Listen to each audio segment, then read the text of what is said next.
I love writing the funny stuff. And this is the great thing about being a co-writer when you're on set is you don't have to do anything. People just come up to you and tell you that you're a genius and that you're so funny because they know I'm a comic. Every line in the movie that's funny, they just assume I wrote it. So Travis, who did lights, he said to Alex, he's like, "That's a great guy Noel line," and Alex just looked at him like, "I fucking wrote that." Like, Guy's just taking all the credit. So how annoying is that, Alex? Look, I'm used to it. Guy is an all-encompassing, like, whirlpool of need. He needs the he needs the validation. So let me get this straight. So, Guy is Pinky and you're the brain, then, right? Yes. Yeah.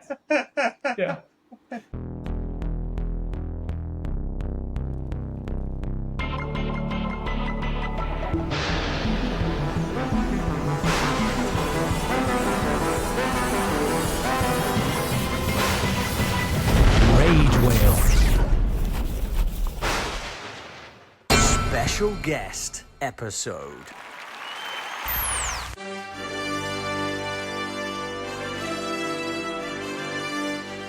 We have got a treat for you today.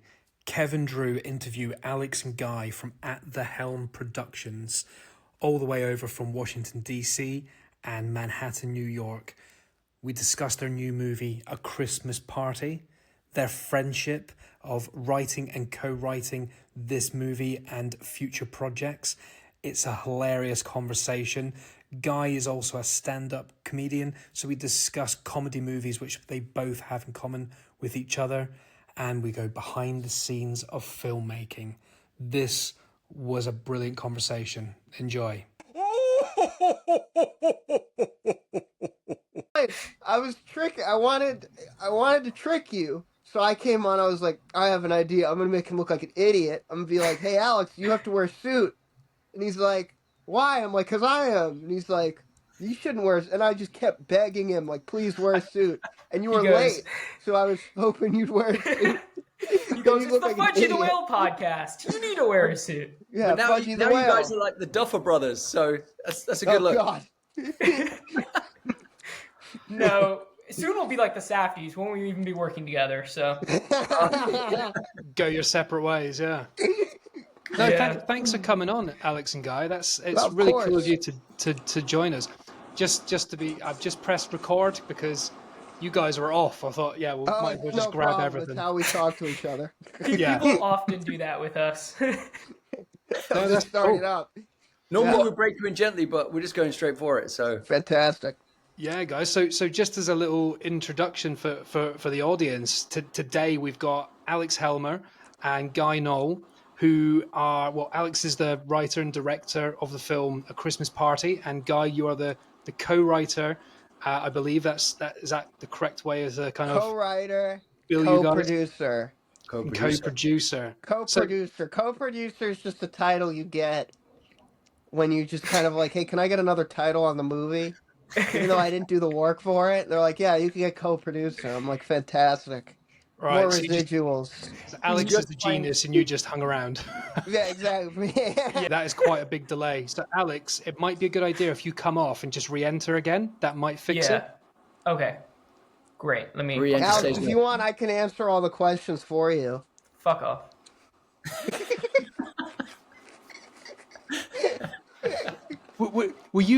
Was Alex delayed for you, or was it just us? Yes, he was. Okay. Because all of a sudden I'm waiting for him, and I make that comment like, "I'll take over for you," and then I hear 1, 2, 3, fuck off. And I'm like, "Oh yeah, it is delayed." That's how you know. Tells you to fuck off a lot quicker. It's all about timing.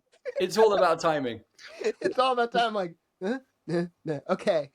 Well, that's good because us three are on sync, so that's good. So yes, we are. So we're I good. can hear you perfectly. Sweet. But yeah, this is fun already. I'm enjoying this. This is a good time. Me and him, we bust each other's balls. It's how we've talked to each other since high school. So Okay.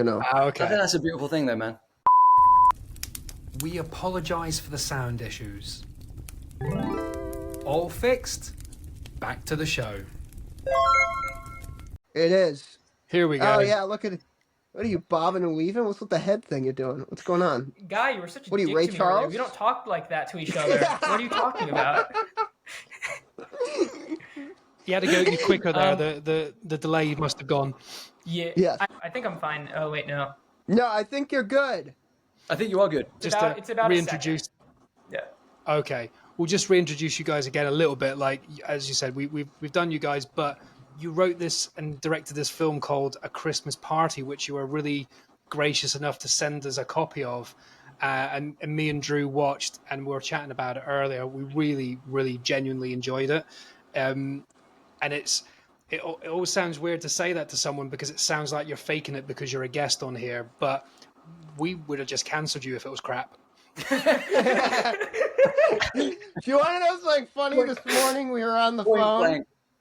We were on the phone this morning, and I was literally saying to him, I was like, wouldn't it be, I was like, did they tell you what they thought of it yet? And he's like, no. I'm like, wouldn't it be interesting if we get on? They're like, yeah, we think it's a pretentious piece of garbage. And They like, just you grill guys us just the had entire us on time. to just shit on the movie. Brought you on to grill you and have a go at Yeah, you. the episode becomes a gladiator pit, and we Yeah, just exactly. abuse you. Yeah. I was like, it'd be interesting if that was their way in, being like, hey, we saw the movie. We have a lot of notes, you know. We... Get out your notebooks, We're lads. gonna press It's record not the and give you finished them. product, is it? That's just the. Yeah. That's the rough edit, right? yeah. Oh, Jesus Christ.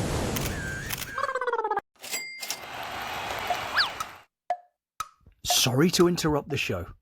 Just a reminder to say we love and appreciate you all for listening to the podcast, whether it's on Spotify, Apple, or Amazon. Don't forget to subscribe, rate, follow, as this really helps us continue to progress and improve the content and keeps us making these fun episodes for you guys. Oh, we're also on these things called Instagram and TikTok. You can follow us there too, as we share short, funny reels on the reg that you can share with friends if you like. Now, back to the mayhem.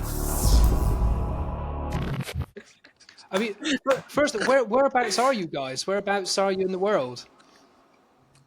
Alex, you want to go, and I'll tell Yeah. him where I am. Yeah, sorry, because I have a delay. I'm gonna hold back from speaking first and interrupting, just so I don't Oh, mess great. anything up. Then I'll go.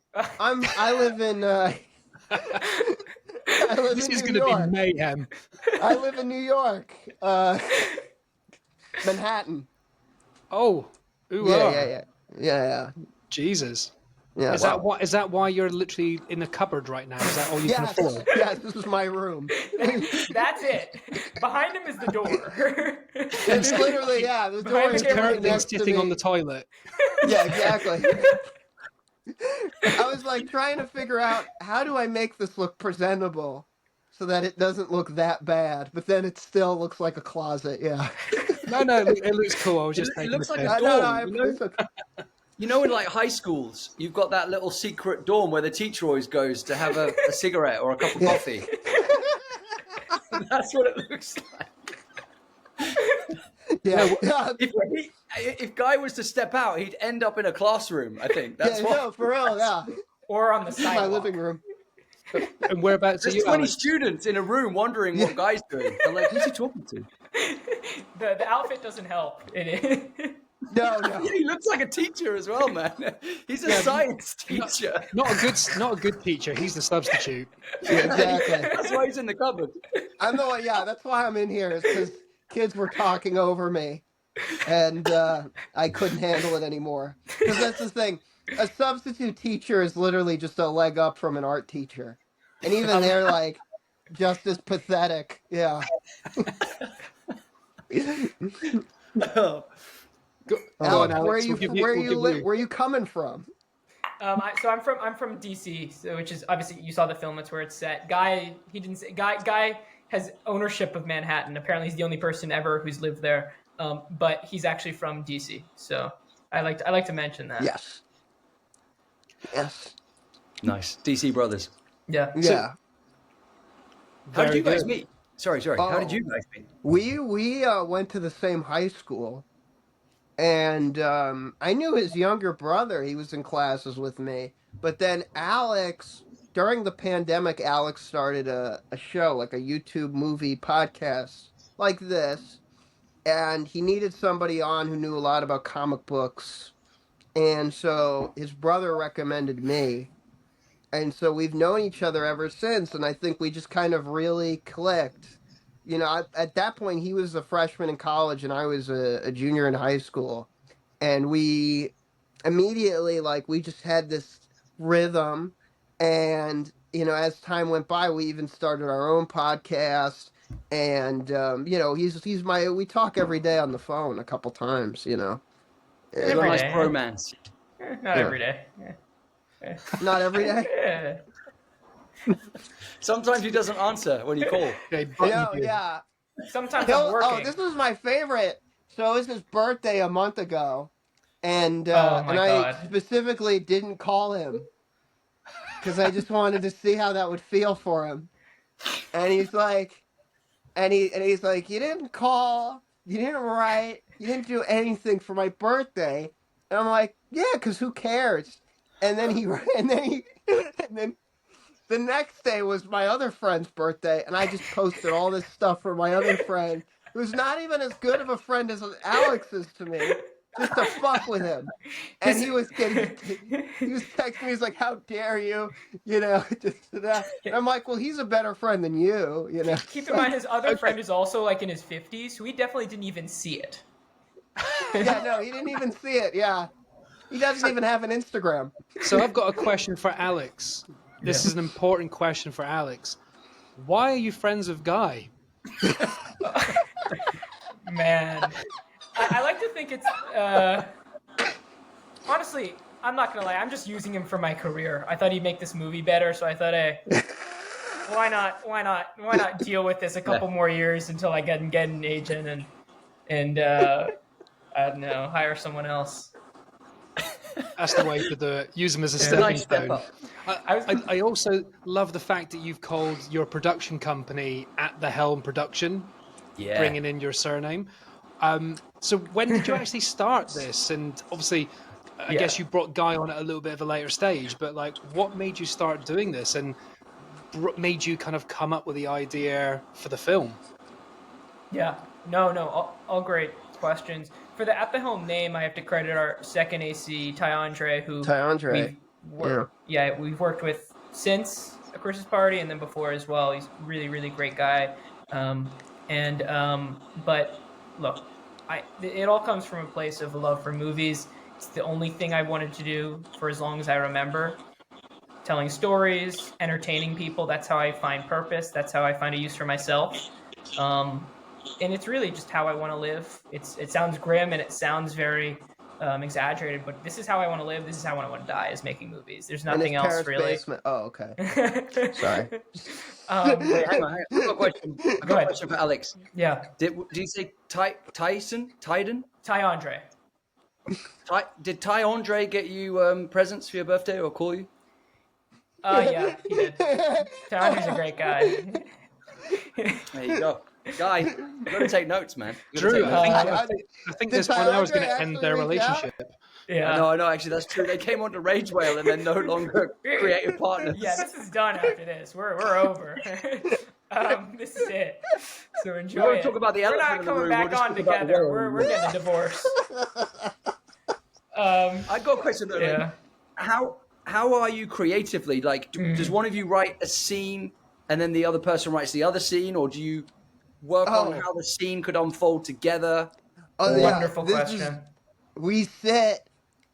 So he gave me like the first draft of the movie, and I called him. I was like, I have tons of notes, just tons of notes, and I gave it to him. And then at that point, he was altering it where he's just like, all right, just write the rest of the drafts with me. And that's what I did. And what we would do is we would sit, because I would be in New York, and he would be, I think at that time in LA, right? Were you in LA at that point? Yeah, I'm actually moving back to LA in February. And he's moving back to LA. But I was in New York, he's in LA, and we would go on Zoom, and we would literally just sit and write, and if he came up with we would have to laugh. That was the only way something funny would be in the script. I fucking hate it when people go, that's funny. It's not funny if you think like that. You have to out loud have a guttural laugh.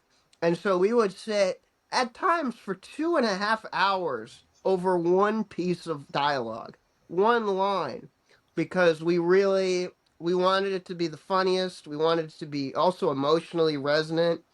And, these are people we know that we've written about. But our process is just sitting and telling each other if something sucks or not.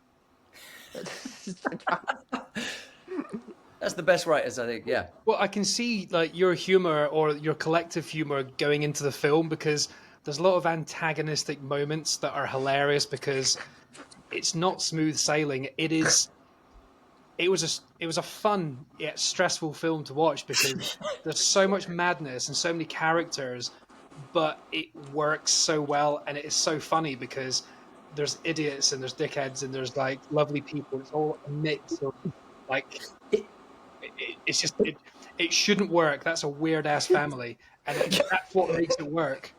But here's my weird analogy for it. I was going to say it's like Home Alone, but if the whole family stayed together and they didn't leave them alone. I've never heard that before. It's It's a just how wonderful, that yeah. weird dynamic I like that one a Yeah. lot.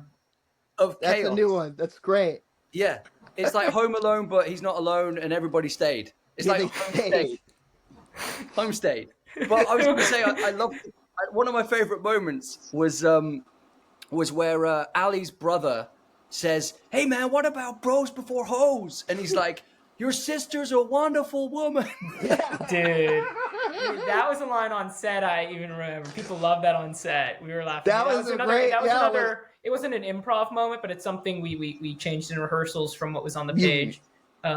And that really worked on set. Thank you for mentioning that. I'll tell Jackson, who plays Adam. Yeah, that was one of his favorite moments too. That's a great moment in the movie, and It was just so funny. Yeah. people were quoting it right after. I remember Yeah. Ty Andre even. Specifically, Ty Andre was like, "That's a funny line." He's like, that's great. It was the fact that he's calling his own Yeah. sister a whore, like Yeah. in front of his best mate, and he's like, "But I really like your sister." He's like, "Yeah, but that's even more messed up, man." Yeah. Like, It's Yeah. just the delivery of it as well. It's yeah, just it is nailed. really well delivered. Brilliant. It reminded me a bit of Superbad. We were saying that it's a little bit Superbad. Oh, that's awesome. That's awesome. Thank you. yeah. Wow. Yeah, Jackson. That's all Jackson and Ronnie. Yeah. Just kind of them working together on that. Tremendous. We've worked with Ronnie since, actually. I mean, you just quoted Yes. him, but Ronnie, who plays Ernesto, we've worked with since. Really, really great comedic actor who came a long way through rehearsals and through the production process. We worked really hard in order to get him in a place of confidence. So Yeah. Did you know the actors, or did you hire a basement or use the kind of classroom back room for Guy where you audition people? Or so we had auditions. Guy was there. I remember we started auditions. Myself and Eden, who's co-producer. Guy showed up in the middle of auditions just to be like, what's this like? So he saw a lot of the good ones. Some we wound up casting, some not. Oh my He saw God, a there lot were of the some bad that were ones. so Yeah. bad. There we go. They were so bad.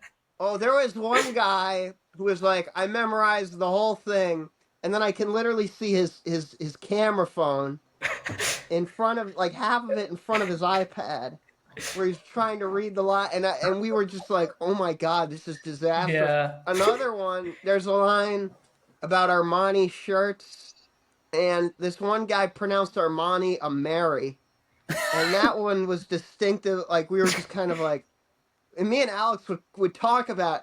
We haven't brought this up to each other in a while, but a Mary. He said it like that, and me and Alex were just like, there's no way that the stupidity.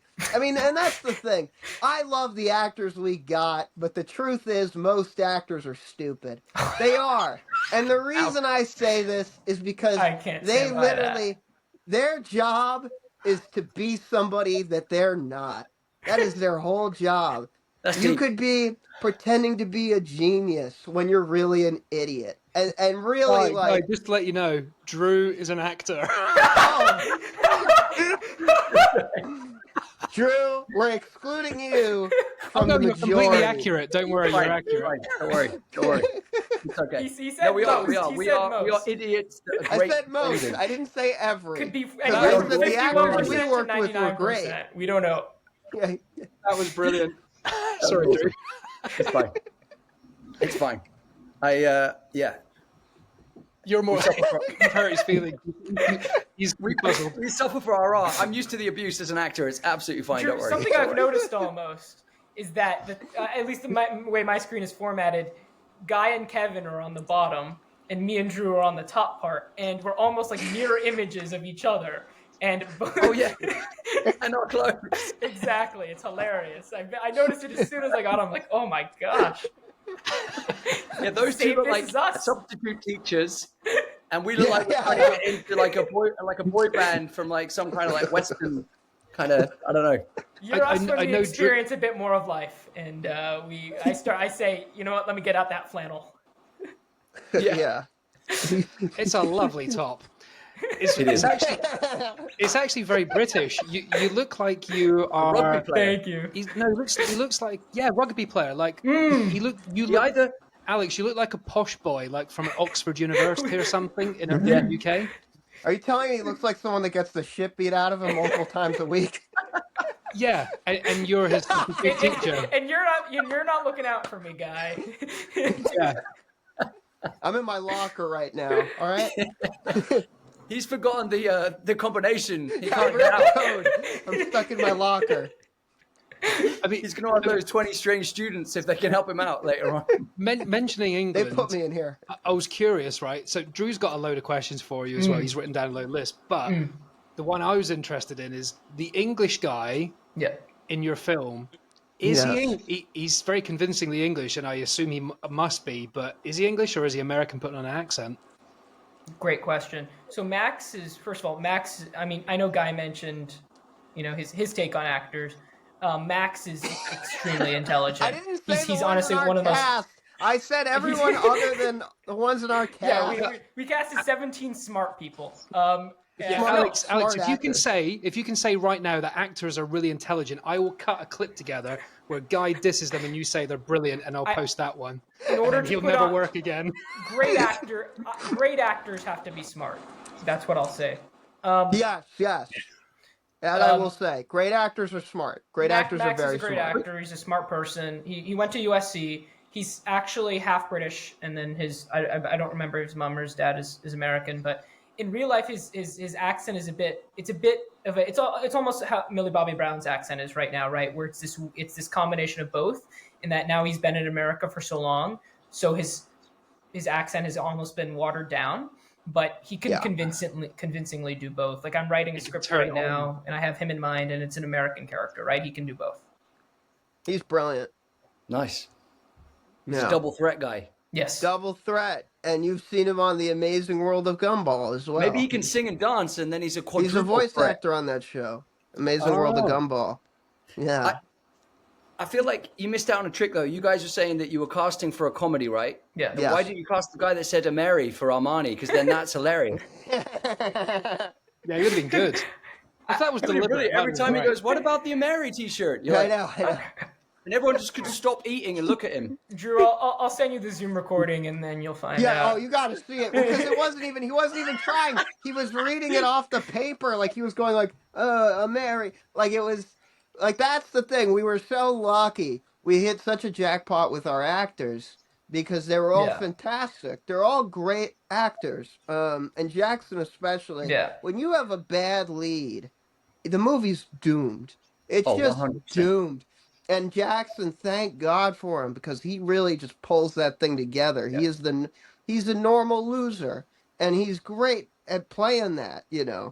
He's a lovable loser, though, as well, because Kevin and I were saying you have to care about Jackson Sam Keller's character and Sarah Grace Donald's character in Ali, and you want the two of them to come together, like 100%. You want it, but we talked about this, Alex and I. And this is why I love The British Office, is because in the end of The British Office, they never get together. And they don't. And I think that's funnier, because that's honest. It is, but it's also frustrating, because I was saying to Kev, I was like, I just wanted those two guys to get together, and that's the whole. Yeah, but that's what makes it great. I want my money back. There's that episode of Seinfeld where they go into essentially why two leads shouldn't be in relationships, where they keep hooking up in this one episode, and they're like, oh, we got to do it again. and I think that's what makes it interesting is that will they, won't they also kind of opens up for a potential sequel. Not that we're ever Ooh. saying anything about that, but more that you can do so much more when you haven't finished full, like all the way, like, oh, this is where they are, the end, so Yeah, yeah. Yeah. me and Drew were talking about on a previous episode. We're talking with another guest, and we're talking about like ambiguity as an ending is, if appropriate, sometimes much more interesting because Yeah. when you end a film satisfyingly, it's not satisfying because as soon as it ends satisfyingly, you forget about it, it's done. Yeah. But if there's a potential for something or a misunderstanding or, oh, what actually happened, it makes you think about it for a longer period of time. Yeah. It stays with you. But to go to the office thing, that again, me and Drew were talking just before you came on, saying we loved. I can't remember the exact words he said, but when the argument at the table towards the end is going on, and he couldn't get his point across, and he just shouts, "We kissed," and stops everyone. It's so cringy. It's like, don't say that.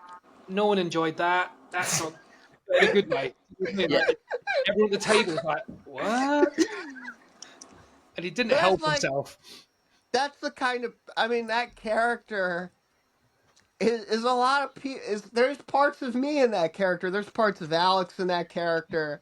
I mean, really, it's somebody who wants love. And nowadays the way we've been raised, which is on so much social media and stuff, it feels like you need to officially say something out loud, as stupid as it is. And that character, that character, it's not like we wanted a movie where people were on their phones the whole time because it's Yeah. boring. But like that character is essentially going like, "We did this, please believe me." It's like, And it's yeah, we were one of the critics who came to the premiere, actually Brando Critic, who's a great YouTuber. He mentioned in his review, he said the characters making bad decisions in this movie, which there's a lot of them. A lot of the decisions come by virtue of Adam. If you don't care about the quality of those decisions, then as a filmmaker, you've done something wrong. But if you care, and you ask yourself, or you ask, I'm sorry, the characters, damn, why did you do that? God, I wish you didn't do that. Then we've done something right. yeah. At the premiere, when Jackson's character runs up the steps to Sarah Grace and is like right in there, the Oh. whole crowd went, "Oh," and that Yeah. was like such a great, like, "Oh, that's how we nailed Yeah. it," because they all went, "Oh, why? No," Well, it's brave doing a film where there's so much uncomfortability.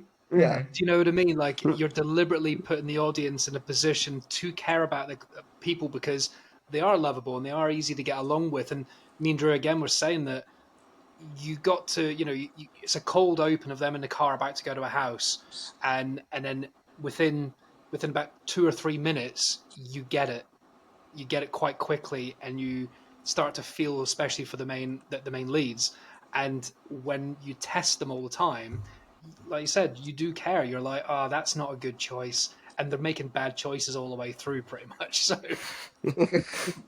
But they're all. I think there's so much stuff going on with so many different families, which I love. It's like they've all got their own inner turmoils going on. I can't remember all of the complete different characters, unfortunately, but there's two guys that are always having a bit of a kind of. Actually, one's dressed a bit like you, Guy, in the red jumper. The dad, yeah, Jason. It's Jackson's dad, yeah. Oh, And him and the uncle or something like that. Yeah. Oh my always got their God. beef. Yeah. That That bit where he sits, that bit where he sat on one of those bouncy ball things. that was because there wasn't enough chairs. That was because there wasn't enough chairs on set. And He's on one of those. What's and you those get things with that- the handles? The where you exercise bounce? ball, yeah. Yeah. But it works for his character because he's built like a brick shithouse. So it's like the arrogance of this guy that's always in the gym. He's like, well, I'm going to sit on a medicine ball. You're like, okay. Dick. That was like a But it's last brilliant. minute thing. I remember MK who plays Orson. He wasn't there for our first God. in-person table reading a day before shooting for the dinner scene, and then again, like I said, we ran out of chairs, and it works perfectly for the character. And then we lean more into it in the sense that if you watch the movie, he just keeps bouncing. We don't. Yeah, it's so keeps going. it's so funny that he's getting into it, and he even does that in a kind of kind of facetious way as well. Because often they have an argument. He's like, yeah, Facetiously whatever. bouncing. Stop eating that shit, man, or whatever. That's a guy, MK, the guy who plays him, where I saw him on set, and this is a real testament to Alex's directing, because I was kind of like, all right, and Alex, he's doing everything he's supposed to do, but I'm like, okay, but like it's kind of just like, at least when I look at things, because I'm not a director, I'm a writer, so I don't see what Alex is seeing in that moment when he's directing MK. And then all of a sudden I'm watching the movie on the big screen, and I was just like roaring with laughter. I was like, this is hysteric. This guy, this is brilliant. Just the subtlety of what he is doing is so funny. It's hysterical. He's one of the best parts of the movie. He's terrific. He's also actually British as well. Like I told you, said He is Max British. he's British. Yeah. Okay. If you Nice. there are a couple of moments where his accent, if you rewatch it again, you'll notice a couple of moments where his accent slips out. His We're gonna have to accent work on breaks that. occasionally. But, Okay. Yeah. Is that a British guy just trying to break into Hollywood? That's why he's over there with you guys, or? So he's an actor. He's out in LA. He does a lot. He is in the movie. We play with how big he is. We try to make him a very physically demanding character, where he is always trying to take over the space. He's like that in real life. He has the most aura of possibly anyone I know. He is larger than life. He's an amazing personality. Yeah. He is kind of like that character though, because after the shoot, he said to me and Alex and a bunch of people that he was going to get us all gifts, and we were all like, and so I waited for over a year, like, where the hell is this gift? And so it's the night before the premiere, and we're all at dinner, and I just turned to him like, MK, where the fuck is this gift you're supposed to give me? And he looks at me dead in the eyes and said, I'm not getting you that. I lied. So I love it. He's just fucking with you both. And I wasn't offended. I wasn't upset. I thought that was so funny. I was just like, all right, yeah. It's like, at least he admits it. He's like, no, I'm getting that for you.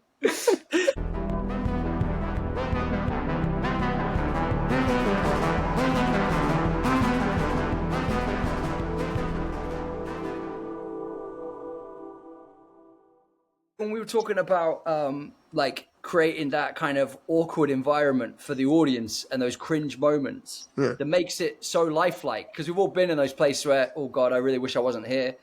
I was going to say there's some really clever, unique angles in this film as well. Like the point of view of some moments where it's like we might be a drinks cabinet and we're seeing people talking like in such really unique angles though. Like, what was the idea behind that? Was that to help to piece together certain shots because you didn't have as much time as you needed? Or was that just a cool kind of choice to make it feel a little bit more voyeuristic, like we're there?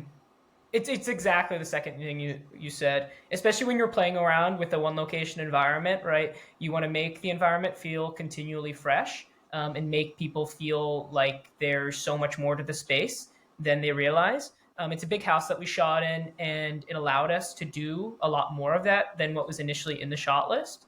But especially, I'm a classic movie guy. All my inspiration in terms of my methodology for how to shoot stuff comes from Billy Wilder, comes from Kazan and Mankiewicz and Wells and Sidney Lumet, who's like a god to me. So these are the people I look up to. This is the way I like to shoot movies, is through longer takes, a lot of mediums and wides, less close-ups unless we really need them, right? And if the opportunity arises based on the tone of the scene, in order to do something with the camera that matches the tone of the scene, then hell yeah, we're going to do it. Nice. Well, just jumping off that, sorry, the house was my other question, because to film in one location, did you have all the crew and the actors there? Because the idea that you could set up shots the night before in one room, and then other actors could be having breakfast in another when you need them later on in the day. Like, what was the... So a lot, I think so that's a lot of the cast lived in the house. Most of the cast actually lived in the house that we shot the movie in. It was a huge house, 15 beds. It was ridiculous.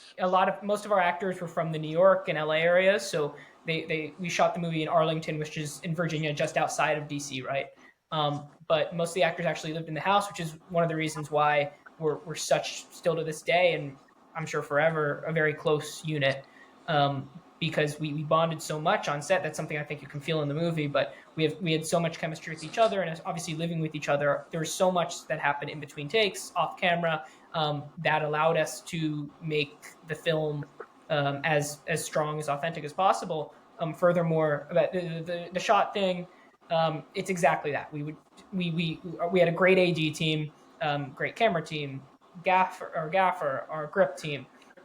Everyone, it was a team effort in order to make sure, look, it's an indie project, we're not going to have the most time, the most takes for certain shots, and this is a very ambitious film, 17 characters, but it all came up from a place of, at the end of the day, we all wanted to make a great movie, and so that's That house, sure. by the way, yeah. we used that house for 2 parties.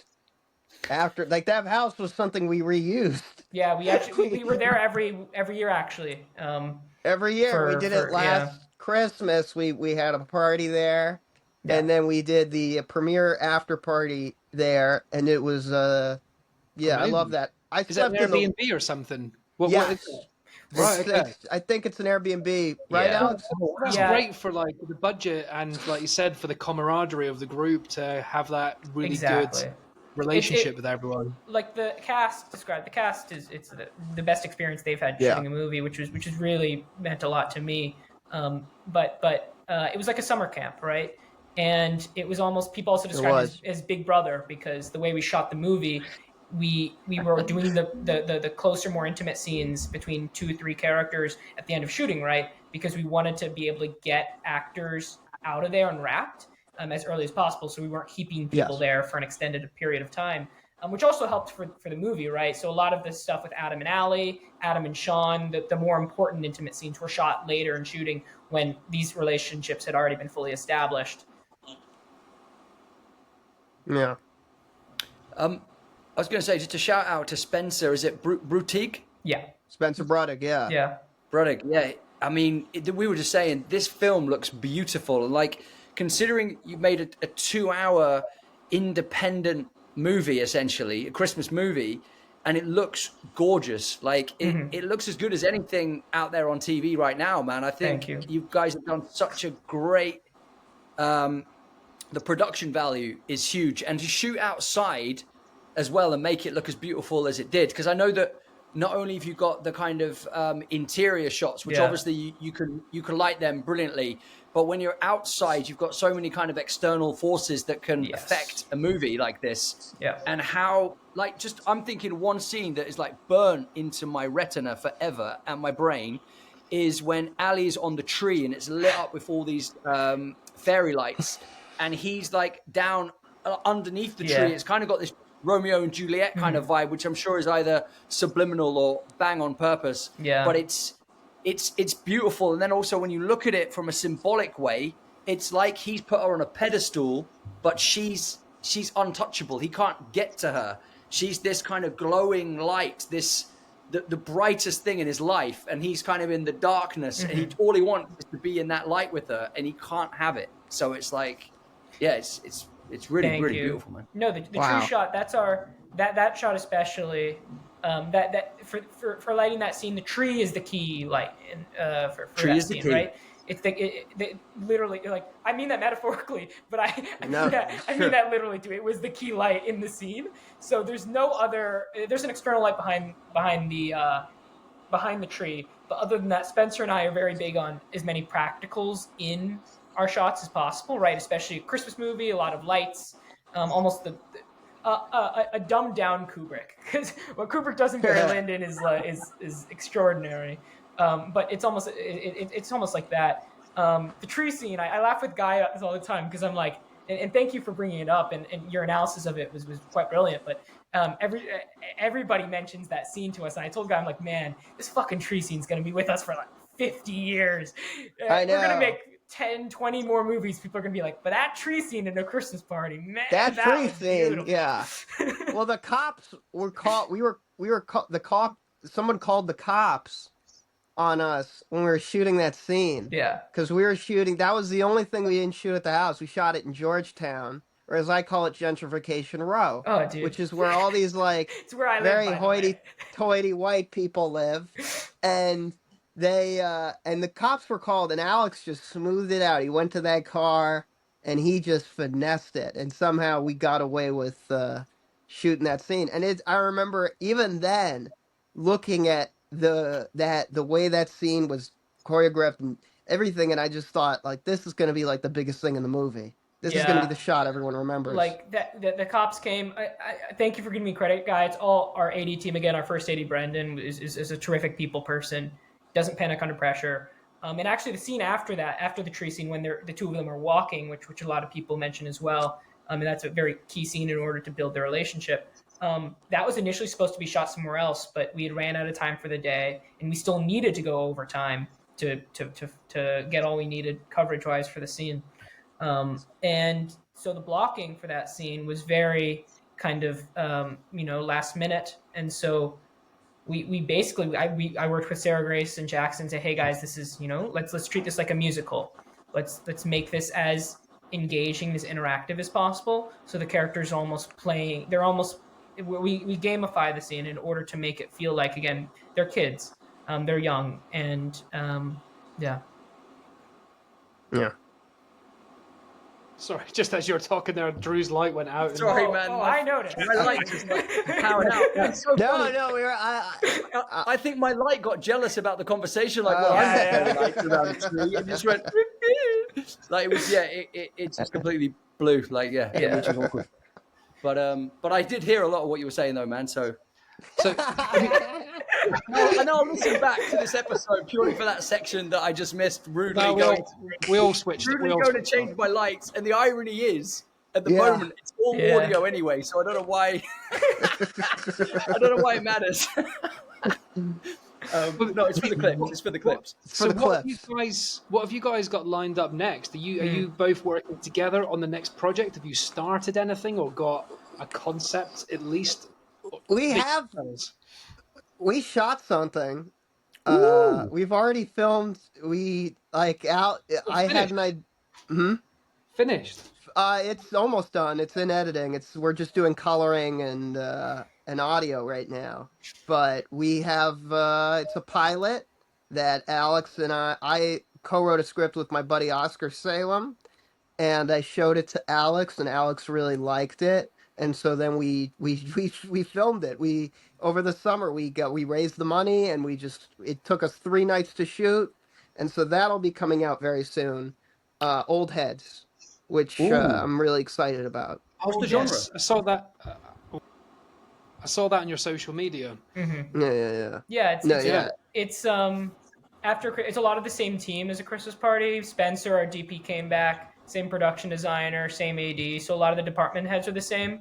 And we're still trying to find distribution for Christmas Party in 2026 as we venture the festival circuit. But we want this pilot to be renewed. It's a test pilot, but we shot it professionally, or at least as professionally as you can do for an indie project. Shot in the East Village in New York, which is the busiest part of the city. But I'm extremely proud of the project. It almost shows it's very different than it's a comedy, but the comedic styles is different from A Christmas Party. It's a very grungy it's very grungy. It's very dirty. It's very kind of loud and in your face, but there's not as much sentimental emotion. No. In Old Heads. No, in fact, it's not a huggy. In fact, there is a single woman in the script.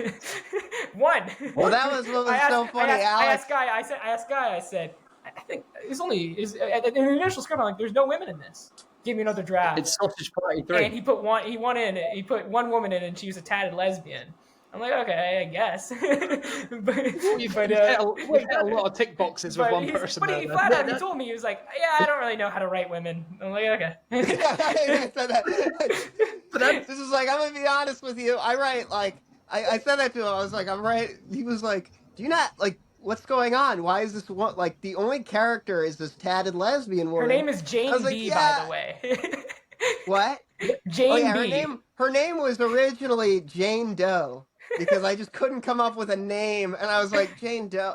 And then I was like, actually, I got an idea. Instead of Jane D, it'll be Jane be. And I just thought, that's a novel thought. Wow. And so that was, that has some of, An like, Einstein moment there. yeah, and I act in that. Yeah, he stars in the act in series that. as himself. I star in the Okay. series because I play myself. I'm a Oh. stand-up comedian in New York, It's very similar And- to like a Curb Your Enthusiasm or Seinfeld.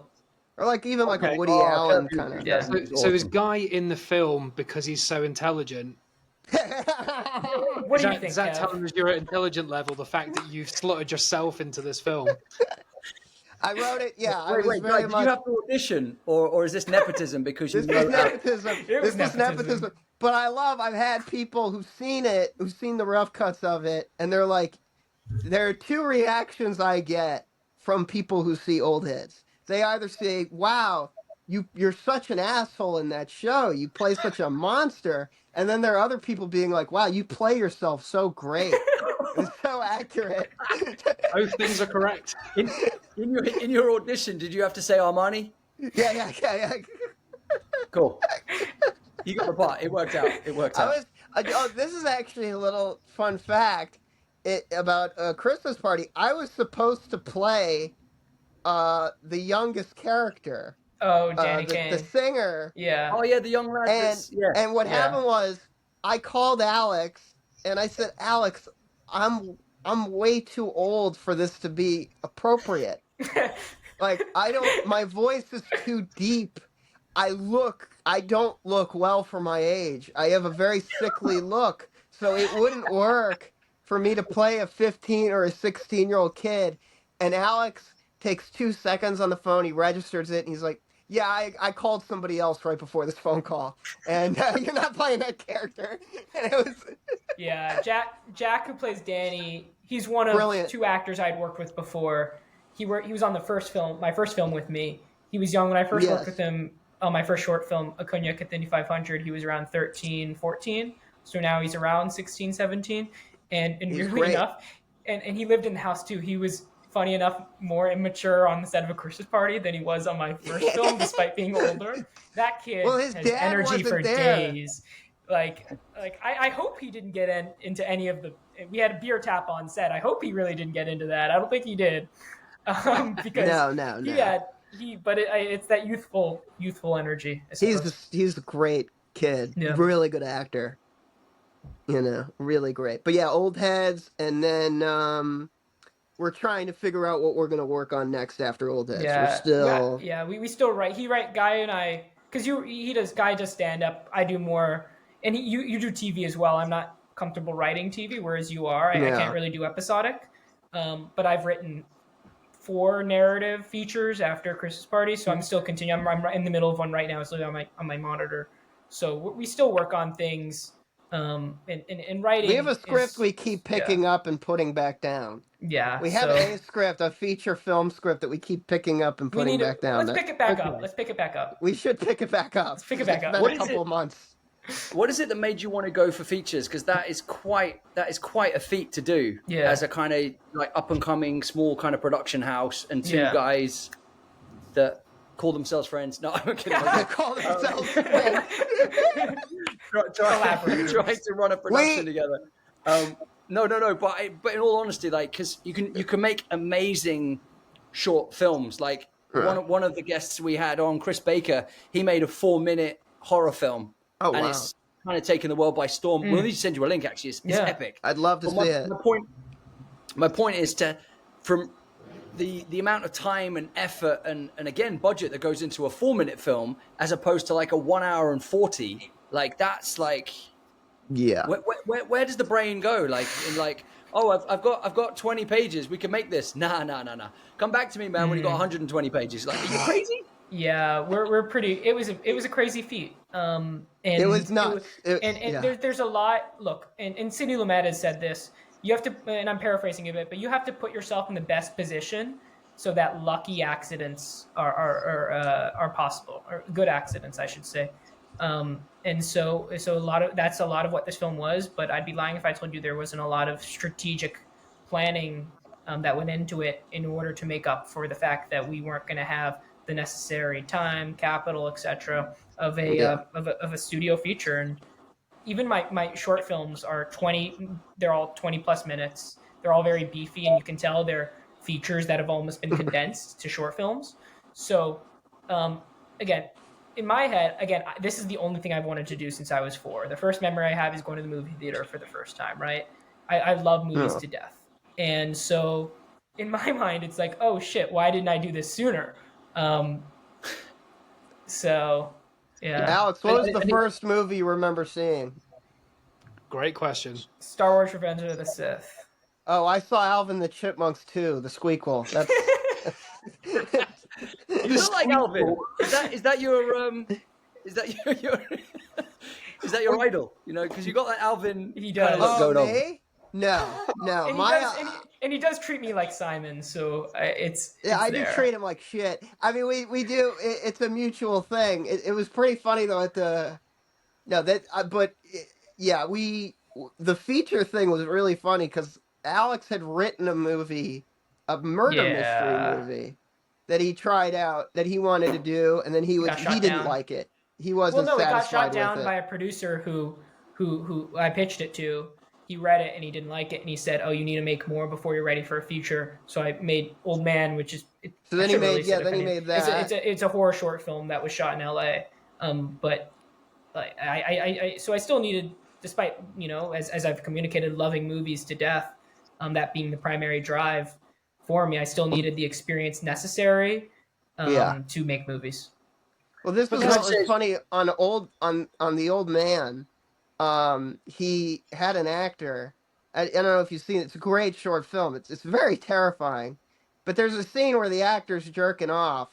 And, wait, what? Oh yeah. And then so remember that bit. Please tell me. I was thinking of the wrong movie. I was thinking of the wrong one. So then last year, it's around the election cycle, and there's an ad that pops up about abortion or something, and it's a guy jerking off, and it's the guy from Alex's movie. And so he's playing 2 characters that have jerked off, one for an election ad and the other for a horror short film. And me and Alex are like, casting. oh I'm my too God. good at that, I think. But the feature going into that was scary. I mean, I'd never written anything before like that. I write jokes. I write set-up punchline jokes. I'd never written something like that. Yeah. But the great thing was, I know who these people are that he's talking about. And the thing about it is DC people are very overdramatic. They just are. They're the most overdramatic people in America because they talk about the politics. They're all about the emotions. And so I know these people. I grew up around them. So me and Alex had a really fun time writing jokes for those people. And you write what you know. Because it's affordable. Martin Scorsese says the more personal, the more creative. So that's the exact adage that we informally went into this film on. A lot of the characters are based off of real people, as I mentioned.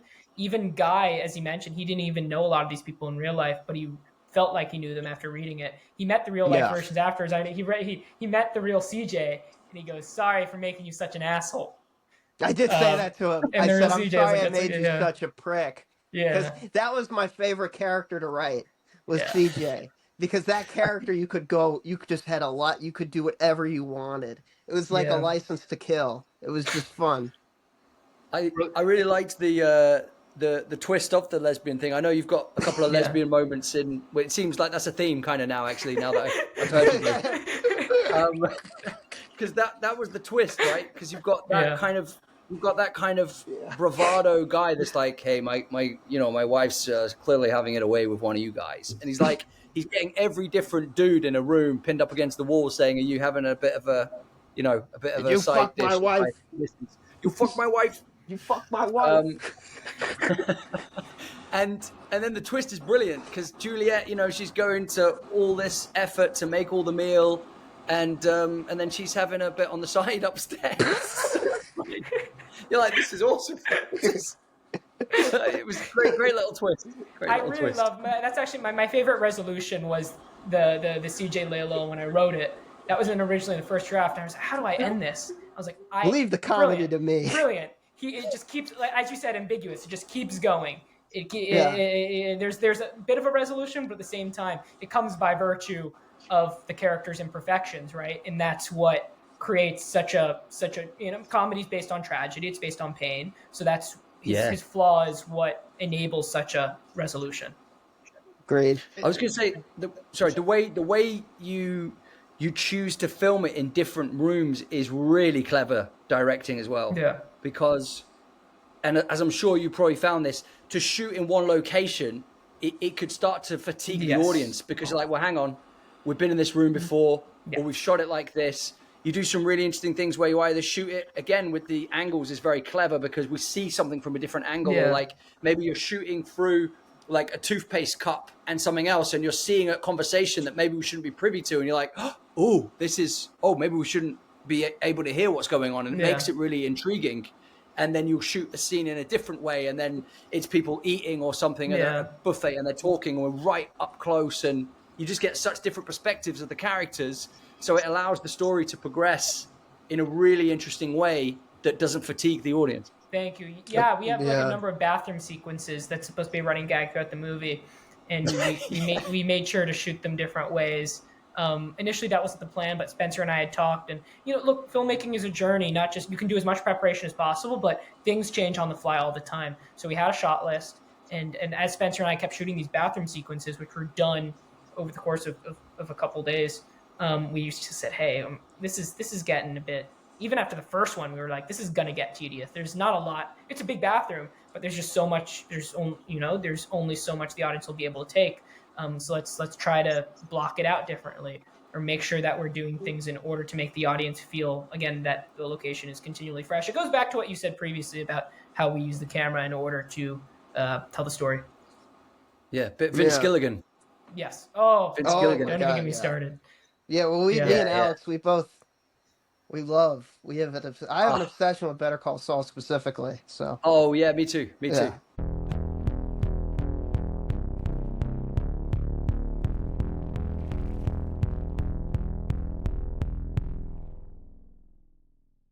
Yeah.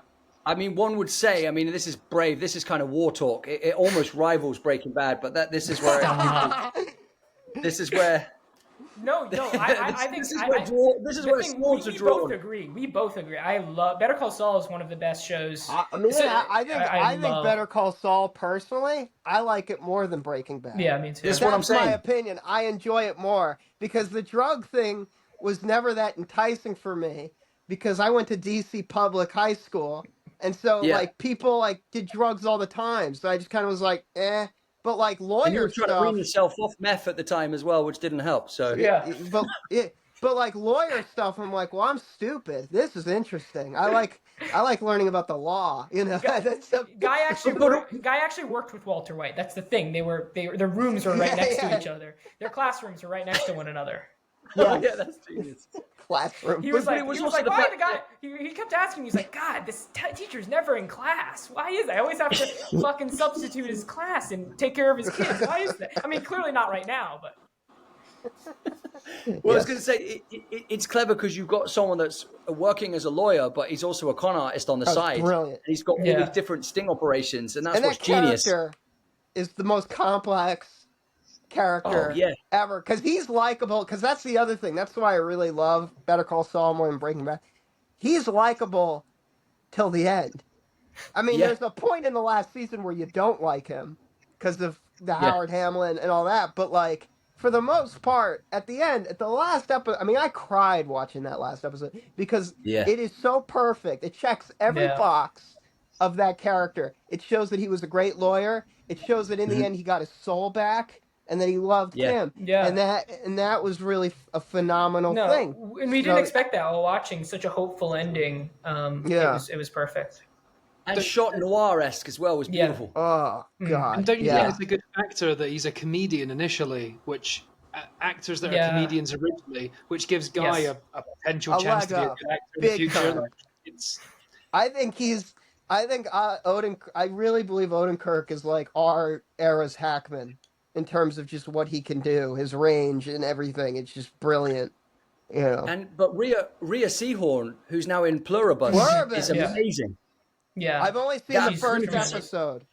But that first episode got one of the biggest scores on IMDb. They're saying it's one of the best pilot episodes to any TV series ever. Yeah, She's amazing. She's freaking amazing.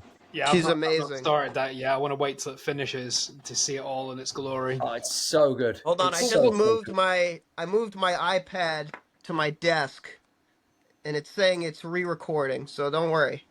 Oh no, you're good. You're good. No, on you're our good, end, you're don't good. worry. Oh, I was As going to say long- as well, like before we like I wanted to like ask you about your favorite sort of films and stuff as well. But I think you mentioned earlier that you did like murder mystery and stuff like that. Yes, And you're both into the sort of comedy stuff, obviously, from what you've done before. love it. But are you looking to do other genres, or are you preferring to stick to the comedy? Is that where you want to keep going, or where do you want to go, basically? That's a great question. I can't speak for specifically Alex, but I really like sticking to comedy. My favorite movies growing up were Mel Brooks and Woody Allen movies. They're a very significant part of my culture, just in terms of my DNA. I love that stuff. And honestly, I've never been able to translate. Like, I don't think that I am great at expressing myself seriously very much, so I think it's easier for me to do it with humor, and I love to do it. I love writing the funny stuff. I love it because on set, and this is the great thing about being a co-writer when you're on set, is you don't have to do anything. People just come up to you and tell you that you're a genius and that you're so funny, and then like literally every line, because they know I'm a comic, every line in the movie that's funny, they just assume I wrote it. So there were moments on set where this one guy, Travis, who did lights, he said to Alex, he's like, "That's a great guy, Noel" line, and Alex just looked at him like, "I fucking wrote that." Like, Guy's just taking all the credit. So how annoying is that, Alex? Look, I'm used to it. I've got a Guy's question. an all-encompassing, like, whirlpool of need. He needs the he needs the validation, and so someone who's more secure, like myself, someone who has more friends in his life, someone who loves himself more, I don't need that. So let me get this straight. So, Guy is Pinky and you're the brain, then, right? Guy's not even on. Yes, yeah. Do you get Pinky and Brain? Do you get Pinky and the Brain? I know that. The Yeah. guy who plays him follows me on Instagram. No Maurice way. LaMarche. Yeah. You're kidding? That's awesome, man. What a great link. Yeah. We'll use that. We'll use that as a clip. That's amazing. So yeah, what I've kind of never film? met him, but he does follow me. I was like, oh, Maurice LaMarche follows me. That's I'm a proper big random. fan. That is. Is he? That is awesome, though. Has he done anything else, or is he just Pinky in the Brain? No, he did. He's in Zootopia too. He plays Mr. Big.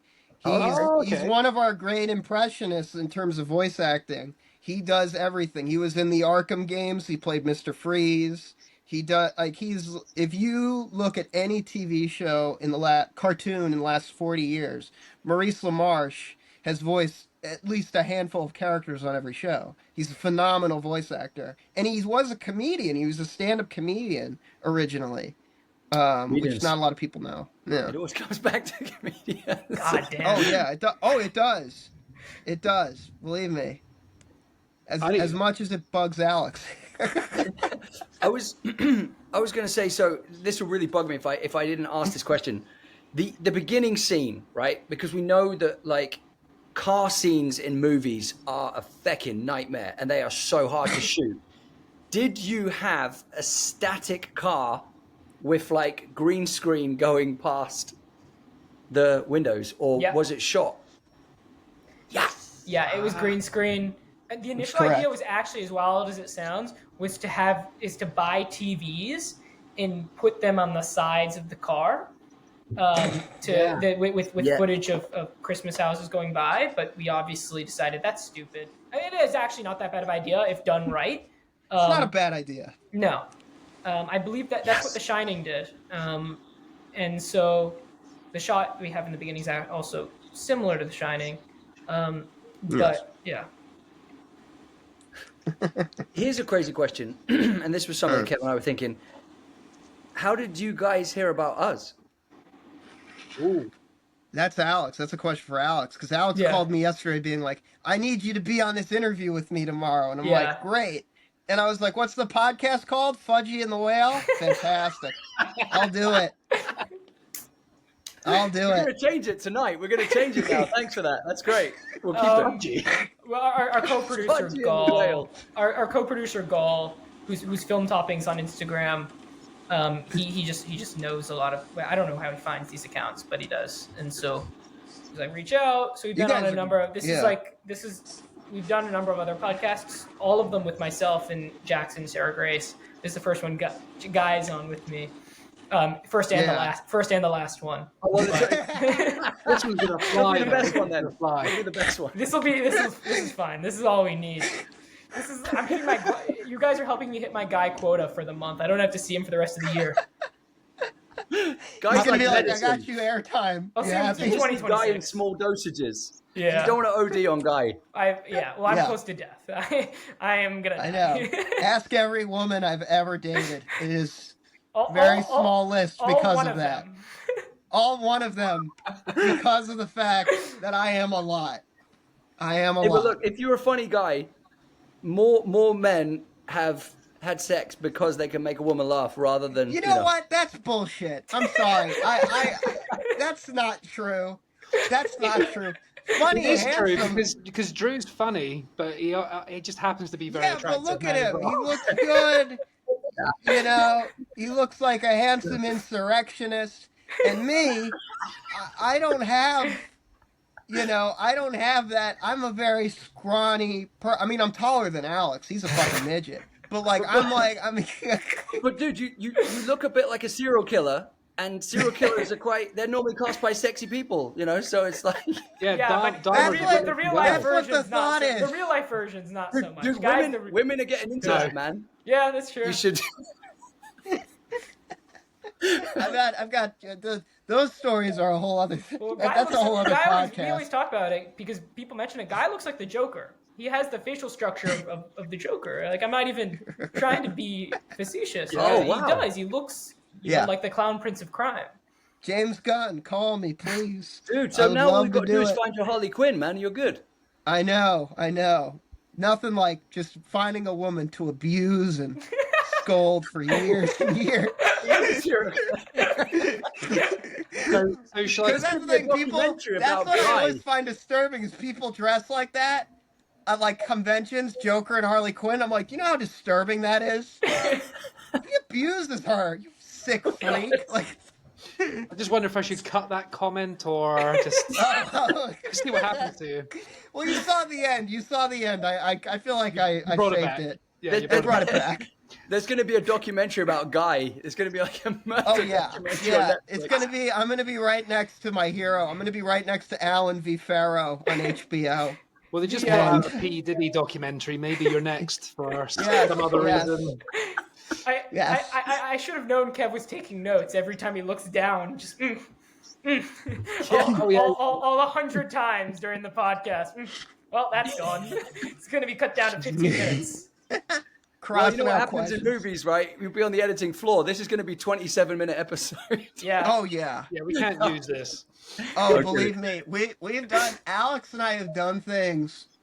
I remember once a couple years ago we did some sort of show, and it was Alex was producing it, and Alex said, "I can't even release that." he's like, Maybe we shouldn't know "You what went that show too is." far." Yeah, it was a podcast. Yeah. Remember it with Math Teacher No, Movies? we It was a used to friend do of ours. podcasting all the time for years. That's how we met. Like Guy mentioned, we did it from 2021, and we stopped Yeah. around 2024 sometime. So we did it for 4 years. I thought I was going to be doing it forever. And it's just a testament Yeah. to your guys' friendship that you're able to do this, because Guy and I talk all the time about restarting a podcast, and we never do it, despite the fact that We we're always best talk friends. about it. We always, yeah. If you want to, And we'll do it. If Well, you that want to was- test your friendship, start a podcast.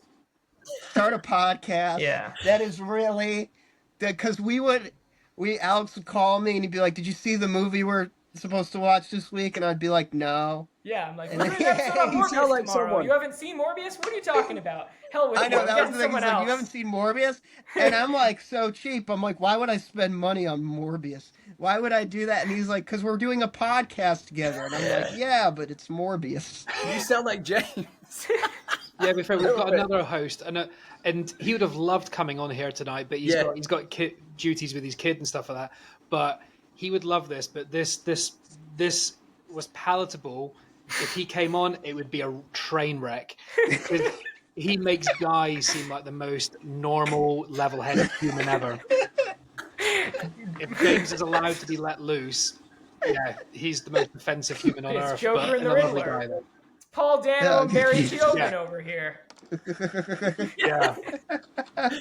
well, like going into like comedies and stuff like that, because that's kind of your guys' vibe. Like, do you like talk about your favorite movies or biggest inspirations, but maybe on comedies? Like, what's Yeah. like on specific films? You know, So, what's the believe sort it of or thing that not, kind of really inspired you? Guy and I have certain similar tastes with comedy. Like you mentioned, Woody Allen. Like Hannah and Her Sisters is a film that was a big inspiration on this. It's a triumph. But also, I prefer a lot of classic movies. When you're talking about Lubitsch, Sturges, a lot of those guys. I mean, even like Meet the Parents was a big inspo. A lot of Ben Stiller comedy, which I love. Ben Stiller is like the lovable, awkward everyman. He's amazing. But we have different tastes with comedy as well. Like I don't watch as much older stand-up as he does, and he doesn't watch as many older movies as I do. So we complement each other's weaknesses. No, I have a particular. So I love. Alex is not the biggest fan, but I love Mel Brooks. Mm-hmm. I'm a big Mel Brooks I was just about obsessive. to say that, man. Like Young Frankenstein. Oh my god, yeah. That is a My favorite of masterpiece. his is High Anxiety. That's my favorite Mel Brooks movie because that's him as a lead, and that's him really putting out that Mel Brooks persona that everybody knows today. And Woody is a huge. I mean, I have Mel Brooks records. I have Woody Allen records over here, like the original Comedy Club records that they recorded. So, like, I have the 2,000-Year-Old Man. I have. Well, this is Steve Martin. Hold on, I'm trying to pull out one that's God, this is relevant. gonna take forever. Jesus Christ. Yeah, but I have a lot of these old. Oh, here, bingo. So look, I have the original Woody Allen Club Years records, and then I also have all the 2,000-Year-Old Man records. So I collect. I'm a big old comedy nerd. So I love Don Rickles. I love Bob Newhart. I love all of those guys. Jack Benny. Alex mentions Lubitsch. Benny was in To Be or Not to Be. So I love all the old comics. Those were my things to grow up on because I was really raised by my mom and my grandparents. So that was kind of my reference points. There's some old school stuff that like I always forget that Mel Brooks did things like Robin Hood Men in Tights, Yeah, Yeah. which is phenomenal, and like it's things great. like Dracula, Dead and Loving It, which is just so stupid, but Oh, it's terrible. but That's it's, a bad movie. yeah, it's not a great movie, but for some reason you still enjoy it. I've watched that. You Like enjoy three- it because Leslie three times. Nielsen Yeah. is doing that accent, and you're like, "What the fuck is he doing?" Like, That's the perfect combo. Like the fact that they work together more, like that's the same sort of intellect and comic timing. To be honest, big time. Jumping into kind of recent comedies, have you seen A Real Pain? I With love Jesse Real Pain. Yeah, Eisenberg? really I have great. not seen it. I have not seen it. It's very That's very shocking. good. Will make me look very uncultured Thingy in the Culkin. movie. I would not say it's a pure comedy. I'd say it's heart wrenching and could make you cry, but there's some funny moments because he says inappropriate things. Yeah, But it is painful, in places, isn't it? They are dealing with their own pains, and it's like I think like dramedies, right? Yes. That's what people call things sometimes now, like a dramedy. A If you dramedy. get that balance, I think that's a really cool thing. Like I was involved. Oh, go on. I was gonna say melodrama is to drama what comedy is to drama, right? So it's just so it deals when making a comedy, even if a Christmas Party were a pure comedy, which there's a lot of dramatic elements. It's just emphasized in exaggerated versions of dramatic scenarios. So we see it very similarly as we would make a drama. We just go, okay, how can we kind of where do the characters take us? in order to make these situations, funny. Yeah.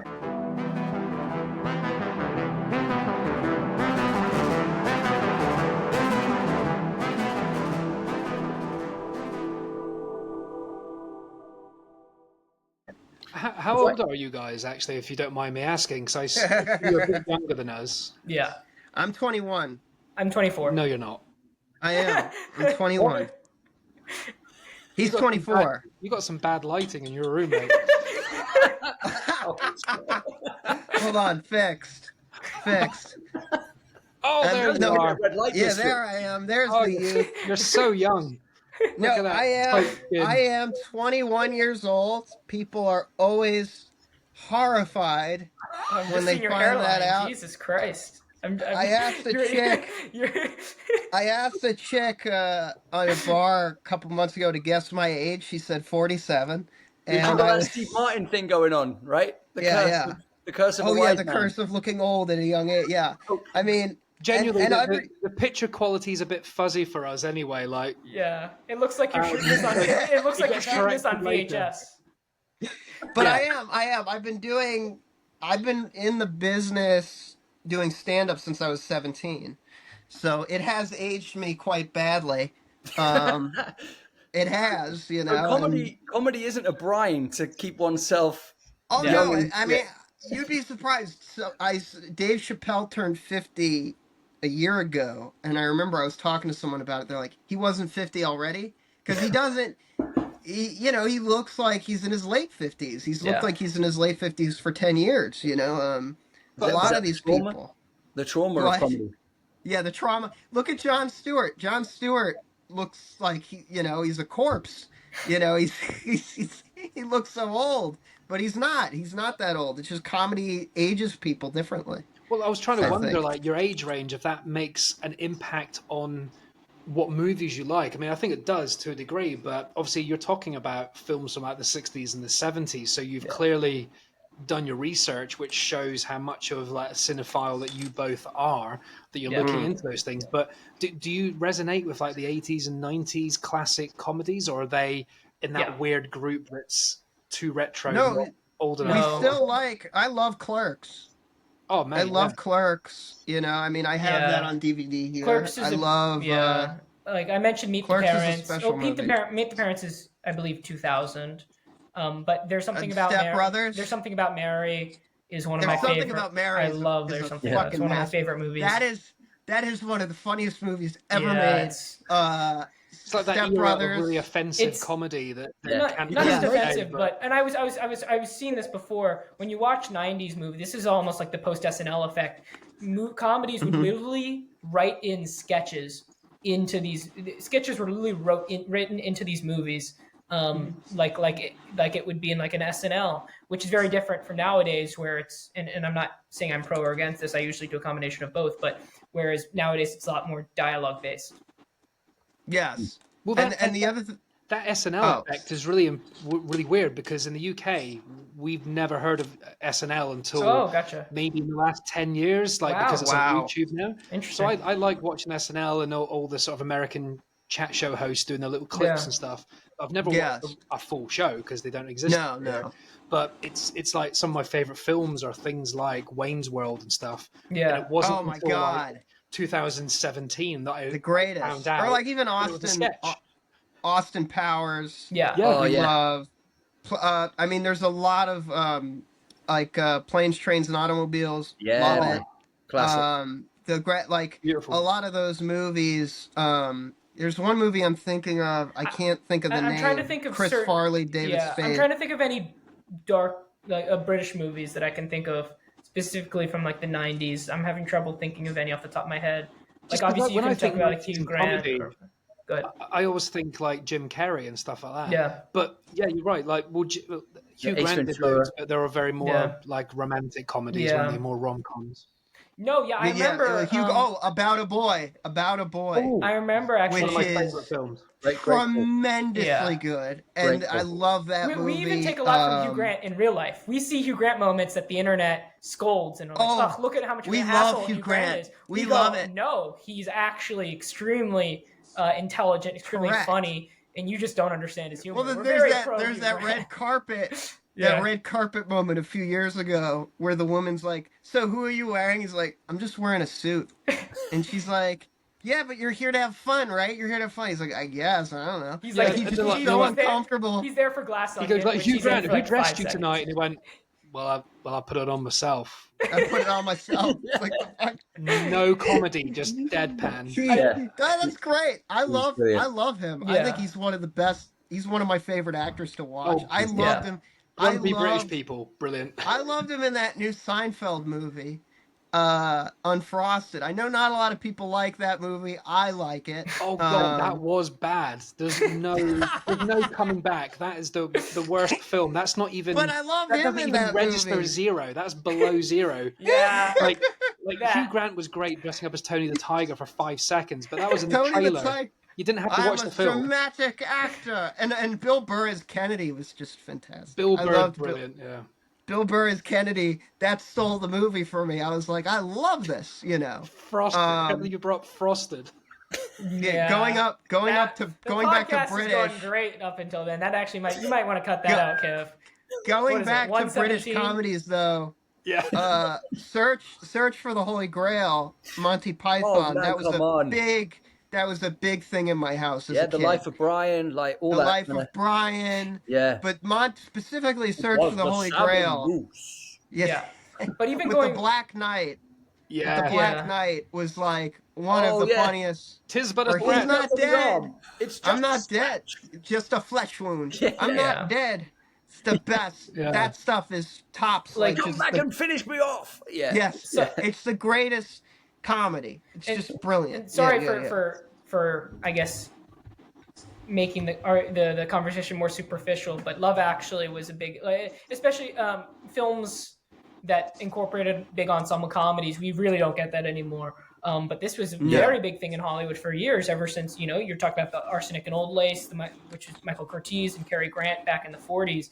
It was from then on and up until around the early 2000s, we used to get a bunch of those, and it was actors having fun. Obviously, they were intended to be good quality, but it was a bunch of actors playing off each other in a fun and engaging way, right? And so we tried to do a similar thing here. And again, that film doesn't go down well in history. That's quite offensive these days and not quite very PC. But Emma Thompson's in it, and she is one of our national treasures. Yes. She is hilarious in real life. She's awesome. I'd want to have a beer with her over most people. Yeah. I met her once. She's very nice. Really? Is she I didn't know following that. you? Is she I following met you her on once Instagram? in New York. She was at a play I was going to see as well, and I talked to her for like a second. Oh wow. Yeah. I What met, did I she met say? Laura Linney from Love Actually, so I guess Whoa! That's That's incredible. awesome. she was. She's I met her as a actually kid. directing on the Black Rabbit, isn't she? Yeah, man. Yeah, so I met her right when Ozark was premiering, which she's amazing in. But this was also right yeah. after Alan Rickman died, and Alan Rickman to this day is one of the only. It was the first ever celebrity death that really impacted me, and still to this day, possibly the saddest, along with Robert Redford, who passed away earlier this year. But and I talked to her about Love Actually, about working with Alan Rickman, and she just communicated how it was just an immense joy, and he was and just a stand-up guy.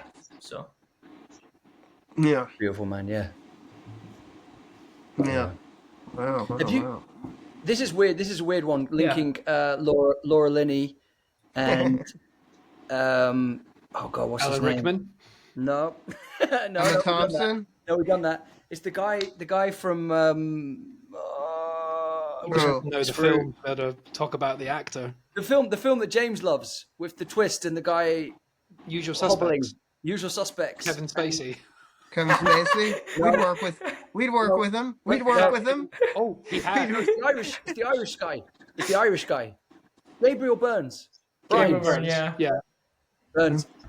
I was just going to say, have you seen something called Jindabyne? I have not. I've never heard of that actually. No. What's that? Check out Jindabyne. That is Gotcha. Gabrielle Burns and I'm Laura writing Linney. it down. That has got like ambiguity, loads of kind of crazy kind of psychological things going on. It's amazing. Drew, you've mentioned the magical words and no one cares about that film. You've got to tell, What are the magical words? you've got to tell these boys that you hung out with Kevin Spacey and it was inappropriate. No, that's not. You did. He hung out with Kevin Spacey. Really? I didn't hang out with Didn't Kevin meet him, Spacey. worked with him. Sorry. I was part of the Old Vic New Voices, where he was part of the Old Vic. He became one of the That's a theatre in London. that's a theatre in London that he basically took over and became like the big cheese of the Old Vic. There is an actual name for his actual role, but I'm just calling him Big Cheese for now. Pre-inappropriate we were touching. loads of actors that came together and we had to perform in front of 1,000 people and learn a play within 24 hours, which was mental. But it was just seeing Kevin Spacey there with his Starbucks coffee, just asking how people are getting on, watching us. And no, that never. With his Starbucks coffee. Yeah. Oh my God. I said he's holding his Starbucks coffee. I didn't. That is ridiculous. That is ridiculous. What was his pickup line? You like show tunes? You like Oh, how you doing?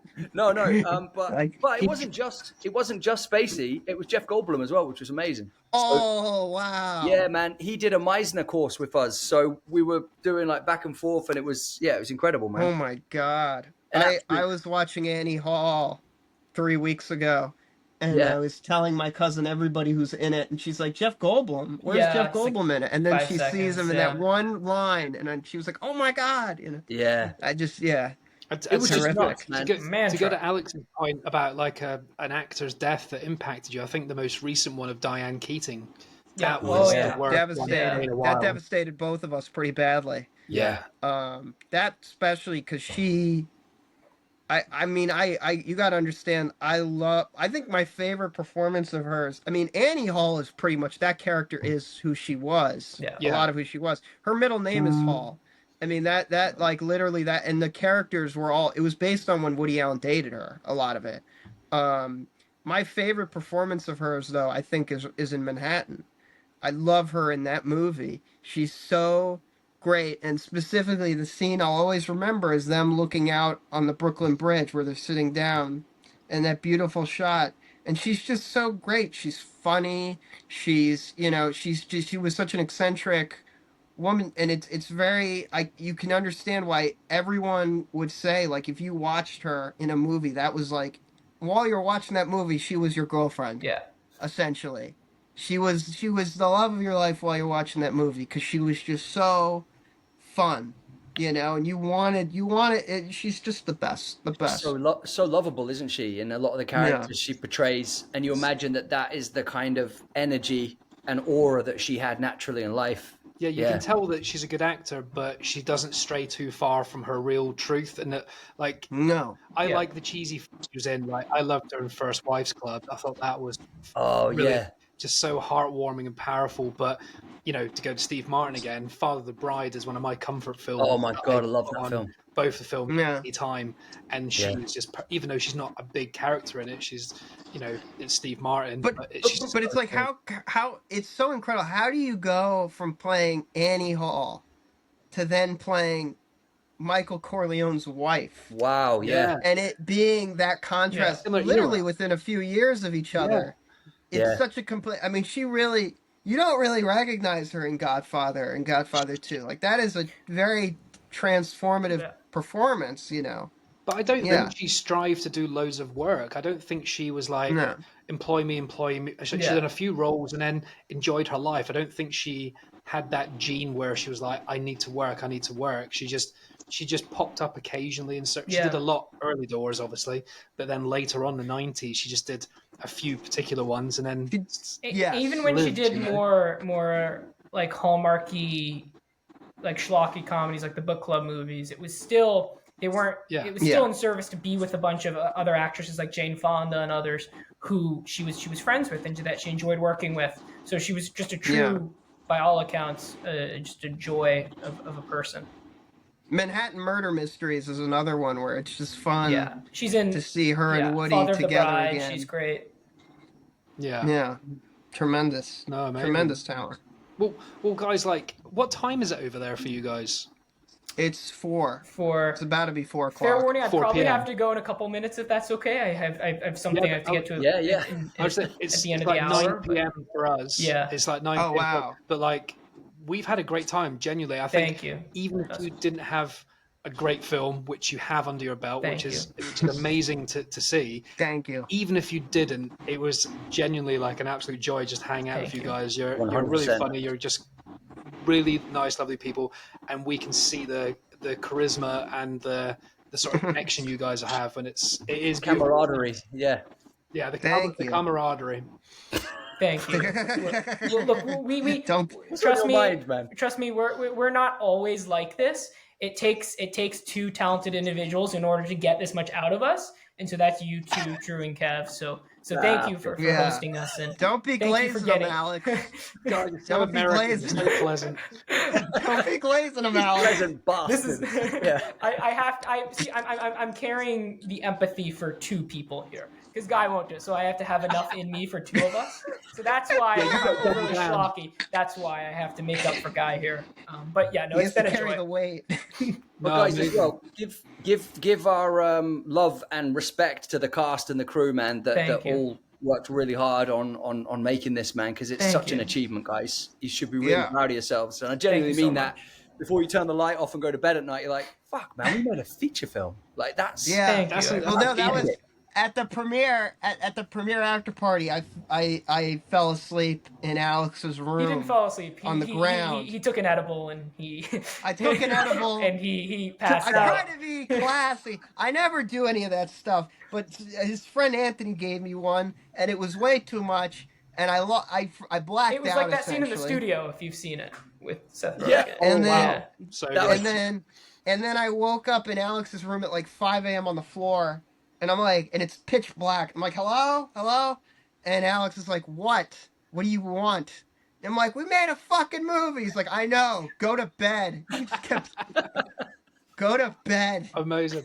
What a place to end on. That's a That's a great great way to right. end it, yeah. Thank you so much, guys. And we'll probably put this out straight away because it's Christmassy themed. So I'll rush to edit this and try and get it out that next Oh, week. fantastic. Thank you. We'll Yeah. bump another guest to the future. and Thank we'll you, get in thank early. you. No, I Thank you. appreciate you putting us on in December. We had a number of other podcasts who refused and were like, yeah, we can put you on in January earliest. So thank you But that again. doesn't make any sense because you guys I are know. rocking a Christmas film I and you're trying to know. promote Christmas. That's what mate. I've been. That's what I've tried to I say. I made this whole Christmas background all for you guys. Oh, This Did is you all for actually? No. Well, when I had my background, before I had the plug in, I had the poster of the movie in the background. Ah, dude. Missed out, Yeah. man. Yeah. Yeah, Right, we'll we'll keep start it- again. We'll start the again. edit, it crisps up the photo. So if any of us are blurry, don't worry. It does go crisp when it edits fully. But yeah, thank you very Nice much. and crisp. We'll have Wonderful. a great the rest of your day. And Thank you. we'll catch up on social media and stuff Yeah. as well. No, I'll Of follow you on course, our of course. personals and everything. We will for follow sure. you. know, connect Yeah, with nice us. Yeah, we one, will guys. follow you. Yeah. All right. Have a good one. Take See you care, later, guys. guys. Again, man, nice See one. ya. This has been Rage Whale. Thanks for hanging out with us. We hope you had a whale of a time.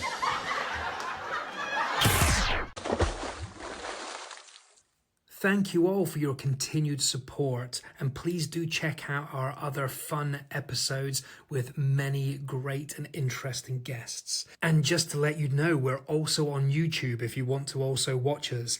But do give us a follow on Instagram and TikTok, and we'd love a cheeky 5-star rating on here if you had a moment. And if you do want to support us further, we do have merch. The links are here and on our socials. It's ragewhale.tmill.com. Thanks for listening. Have a great day.